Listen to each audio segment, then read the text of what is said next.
আগামীকাল থেকে সারা বাংলাদেশের সকল প্রাথমিক বিদ্যালয়ে আমাদের দাবি আদায়, আমাদের যাদের গ্রেপ্তার করা হয়েছে তাদের মুক্তি না দেওয়া পর্যন্ত লাগাতার কর্মবিরতি চলবে। আমরা তারই দালাল, আমরা সকল সরকারের দালাল, তাই কোন দলীয় ট্যাগ দেওয়ার কোন সুযোগ নেই। শিক্ষকদের কোন দল আছে? আমরা কি কোন রাজনৈতিক দলের সমর্থক? আমরা কি আওয়ামী লীগ করি? আমরা কি বিএনপি করি? আমরা কি জামাত ইসলাম করি? আমরা শুধুমাত্র আমাদের একটাই পরিচয়, আমরা হচ্ছে শিক্ষক। আমাদের পরিচয় আমরা শিক্ষক। আজকে শিক্ষকদেরকে যদি কোন রাজনীতির ট্যাগ দিয়ে শহীদ মিনার ত্যাগ করার জন্য যদি বাধ্য করা হয়, সেটার পরিণাম কোনো ক্রমেই শুভ হবে না, সেটার পরিণাম কোনো ক্রমেই শুভ হবে না। আমরা সকল শিক্ষক যখন যেই সরকার ক্ষমতা আসে আমরা তারই পৃষ্ঠপোষকতা করি, আমরা তারই দালাল, আমরা সকল সরকারের দালাল, তাই কোন দলীয় ট্যাগ দেওয়ার কোন সুযোগ নেই। আমাদের শান্তিপূর্ণ কর্মসূচির উপর পুলিশ যে বর্বরোচিত হামলা চালিয়েছে, সেই জন্য আপনার ভাই, আপনার বোন, আপনার সহকারী শিক্ষক, আপনার প্রধান শিক্ষক হসপিটালের বেডে গুলিবিদ্ধ অবস্থায় প্রিন্টার খেয়ে আহত হয়ে শুয়ে আছে। আপনার ভাইকে গ্রেপ্তার করা হয়েছে। এই অবস্থায় সকল শিক্ষকের প্রতি আজকের এই সমাবেশ থেকে উদাত্ত আহ্বান জানাচ্ছি, দাবি আদায় না হওয়া পর্যন্ত আমরা ঢাকা ছাড়ব না।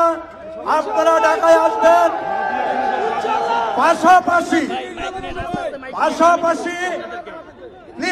পাশাপাশি সারা দেশের সকল প্রাথমিক শিক্ষকদের প্রতি অনুরোধ জানাচ্ছি, আগামীকাল থেকে সারা বাংলাদেশের সকল প্রাথমিক বিদ্যালয়ে আমাদের দাবি আদায়, আমাদের যাদের গ্রেপ্তার করা হয়েছে তাদের মুক্তি না দেওয়া পর্যন্ত লাগাতার কর্মবিরতি চলবে।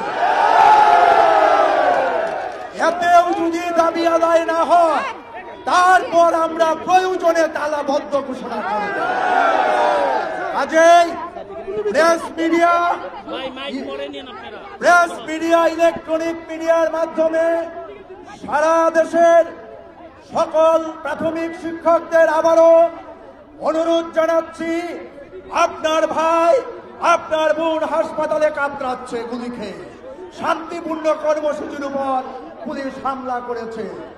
এই অবস্থায় প্রত্যেকে আগামীকালকে আপনারা সারা দেশে প্রধান শিক্ষক, সহকারী শিক্ষক সকলেই শিক্ষকের প্রতি সহমর্মিতা প্রকাশ করে যৌক্তিক আন্দোলনের প্রতি আপনার সমর্থন আছে। এইবার সারা বাংলাদেশের সকল প্রাথমিক বিদ্যালয় আগামীকাল থেকে কর্মবিরতি থাকবে। হয়েছে শিক্ষক ভাই এবং বোনেরা, আপনারা শান্ত হন।